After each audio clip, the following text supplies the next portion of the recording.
Guys, আসসালামু আলাইকুম। আপনারা সবাই কেমন আছেন? আশা করছি সবাই খুব ভালো আছেন। আলহামদুলিল্লাহ, আল্লাহর রহমতে আমিও খুব ভালো আছি।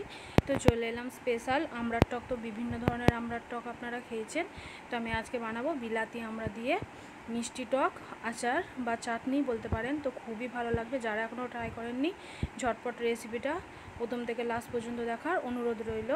আশা করছি খুবই ভালো লাগবে। তো বিশেষ করে বাচ্চা থেকে বড় সবাই কিন্তু এই টকের রেসিপিটা খুবই পছন্দ করবে।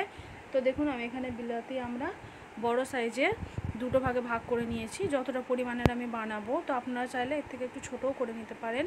তো আমি খুব বেশি ছোট করিনি, যেহেতু বেশি সেদ্ধ হয়ে যাবে তার জন্য। তো পরিমাণ মতো পানি দিয়ে দিচ্ছি। আমি এখানে কুকারে সেদ্ধর জন্য বসিয়ে দিচ্ছি। একটা সিটি দিয়ে নেব আমি। 1 চামচ লবণ আর একটু দিয়ে দিচ্ছি হলুদ গুঁড়ো। এবার ঢাকনাটা বন্ধ করে আমি বসিয়ে দেব স্লো ফ্লেমে। একটা সিটি হওয়ার জন্য অপেক্ষা করব আমি।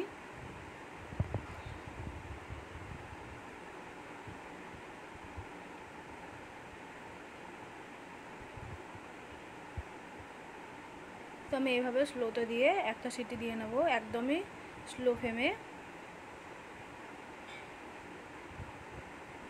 তো দেখুন, একটা সিটি হয়ে গেছে। আমি এবার ঢাকনাটা খুলে নিচ্ছি। আমড়াটা খুব সহজেই সেদ্ধ হয়ে যাবে।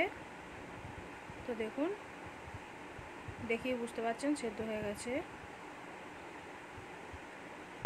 তো আমি এবার কুকারটা নামিয়ে দিচ্ছি।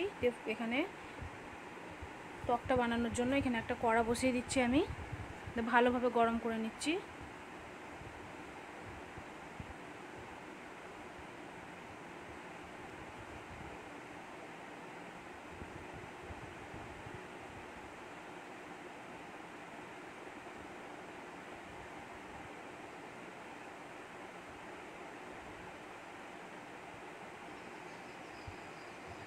পরিমাণ মতো এখানে আমি তেল দিয়ে দিচ্ছি। তো আপনারা সাদা তেল বা সরিষার তেল যেটা পছন্দ সেটা দিয়ে নিতে পারেন। তো আমি এখানে ফোড়নের জন্য দুটো শুকনো মরিচ দিয়ে দিচ্ছি, আর দিয়ে দেবো একটা তেজপাতা, দুটো ভাগে ভাগ করে নিচ্ছি, দুটো শুকনো লঙ্কা, আর দিয়ে দেবো 1 চামচের একটু বেশি 5 ফোড়ন।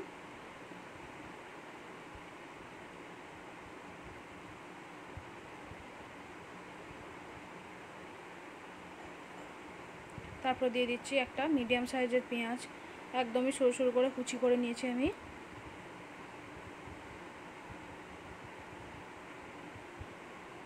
তো পেঁয়াজটা সুন্দর করে ভেজে নিচ্ছি আমি। দেখুন,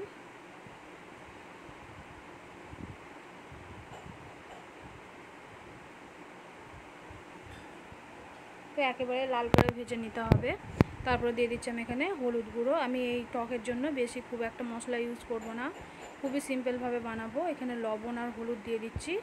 দিয়ে খুব ভালো করে পেঁয়াজটাকে আমি ভেজে নিচ্ছি।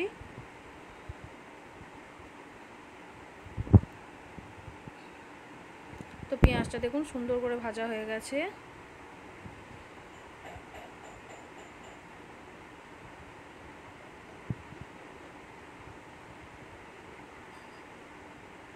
তো দেখুন, সুন্দর করে একদম লাল করে ভেজে নিয়েছি আমি।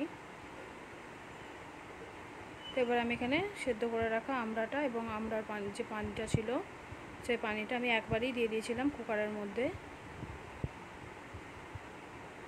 তো দেখুন, সমস্ত আমড়া আমি এখানে দিয়ে দিচ্ছি। তো কালারটা দেখুন, মাশাআল্লাহ কত সুন্দর এসেছে। তো এবার আমি অপেক্ষা করব ঝোলটা ভালোভাবে ফুটে ওঠার জন্য। তো আপনারা যেরকম ঝোল রাখতে চান সেরকম হিসেবে দিতে পারেন। তো আমি এখানে নিয়ে নিয়েছি আলু চালের গুঁড়ি বা আলু চালের আঠা, তো একটু গাঢ় হওয়ার জন্য। তো এই টিপসটা ফলো করবেন, টক বা আচার খেতে খুবই ভালো লাগবে। তো আমি অল্প একটু পানি দিয়ে, তো দেখুন এখানে 3 চামচ মতো আমি আলু চালের গুঁড়ি নিয়ে নিয়েছি। তো খুব ভালোভাবে আমি মিক্স করে নিচ্ছি। দেখুন, যাতে না ডেলা হয়ে থাকে, একবারে সুন্দরভাবে মিক্স করে নিচ্ছি। দিয়ে এবার আমি দিয়ে দেবো টকের মধ্যে পানিটা আস্তে আস্তে করে দিয়ে দেবো। খুব বেশি ফুটে গেলে কিন্তু এটা গাঢ় হয়ে যাবে বেশি। তো অল্প যখন একটু ফুটে উঠবে তখনই দিয়ে দিতে হবে।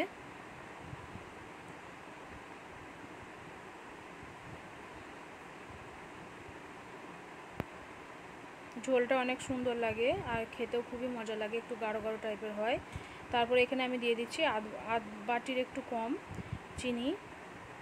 যেহেতু এটা মিষ্টি আমরা, তাই খুব একটা বেশি চিনি এখানে লাগবে না। তো দেখুন চিনিটা দিয়ে খুব ভালোভাবে আমি এবার ফুটিয়ে নিচ্ছি। যতক্ষণ না চিনিটা খুব সুন্দরভাবে মিশে যাবে ততক্ষণ এইভাবেই ফুটিয়ে নেব। আর অবশ্যই লবণ আর মিষ্টিটা আপনারা চেক করে নেবেন আপনাদের টেস্ট অনুযায়ী।